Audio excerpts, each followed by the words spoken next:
Celebrations birthdays ಆನಿವರ್ಸರೀಸ್ Valentine's day ಎಲ್ಲದನ್ನು celebrate ಮಾಡಬೇಕು. ಆದ್ರೆ ಡೆಕೋರೇಟ್ ಮಾಡಕ್ಕೆ ಟೈಮ್ ಇಲ್ಲ. ಏನ್ ಮಾಡೋದು ಅನ್ಕೊಂತಿದ್ದೀರಾ? ಇದನ್ನೆಲ್ಲ ಸೆಲೆಬ್ರೇಟ್ ಮಾಡಕ್ಕೆ ನಮ್ Kiryak party private theatre and celebrations is the best spot. ಇಲ್ಲಿ ಜಂಬೋ ಸ್ಕ್ರೀನ್ ಹಾಗೂ ಕಪಲ್ ಲಕ್ಸುರಿ ಥಿಯೇಟರ್ಸ್ ಅಂತ 2 ಥಿಯೇಟರ್ಸ್ ಅವೈಲಬಲ್ ಇದೆ. ಈ ಜಂಬೋ ಸ್ಕ್ರೀನ್ ಥಿಯೇಟರ್ ಅಲ್ಲಿ it can fit 4 people. This cost 1,999 including decorations for 2 hours. ಇವ್ರು ನಮಗೆ ಈ ಪ್ಯಾಕೇಜ್ ಅಲ್ಲಿ decorations that includes balloons and lights, air conditioner, comfortable recliner sofa, 100% privacy. ಈ 4K screener ಅಂತೂ ಎಲ್ಲ OTT ಚಾನಲ್ಸು ಅವೈಲಬಲ್ ಇದೆ. Happy birthday letters, LED name board, ½ kg cake and fog is for free. ಈ selfie ಬೂತಲ್ಲಂತೂ ನಾನು ಸಖತ್ತಾಗಿರೋ photos ತಗೊಂಡೆ. Next ನಾನು ಇವರ couple luxury room ಹೇಗಿದೆ ಅಂತ ನೋಡೋಣ ಅಂತ ಬಂದೆ. ಯಾಕಂದ್ರೆ ಇನ್ನೇನು ವ್ಯಾಲೆಂಟೈನ್ಸ್ ಡೇ ಬಂದ್ಬಿಡ್ತಾ ಇದೆ ಅಲ್ವಾ.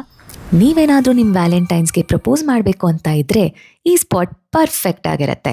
ಆನಿವರ್ಸರಿ ಸೆಲೆಬ್ರೇಷನ್ಸ್ಗೆ ಸಹ ತುಂಬಾನೇ ಚೆನ್ನಾಗಿದೆ. ಇವರ ಹತ್ರ ಸುಮಾರು ಆಡ್ ಆನ್ಸ್ ಇದೆ. Fog entry, rose petal entry, candle walk, ಇನ್ನೂ ಆಡ್ ಆನ್ಸ್ ಎಲ್ಲ ಮೆನ್ಷನ್ ಮಾಡಿದ್ದೀನಿ. ಹಾಗೇನೆ 10 minutes ಆಫ್ ಇವೆಂಟ್ ಕವರೇಜ್ ಇವ್ರು ಫ್ರೀ ಆಗಿ ಕೊಡ್ತಾರೆ. ಕಿರ್ಯಾಕ್ ಪಾರ್ಟಿ ಇವರು ಲೊಕೇಟ್ ಆಗಿರೋದು ಅಪೋಲೋ ಫಾರ್ಮಸಿ ಮೇಲ್ಗಡೆ KR ಪುರಂ.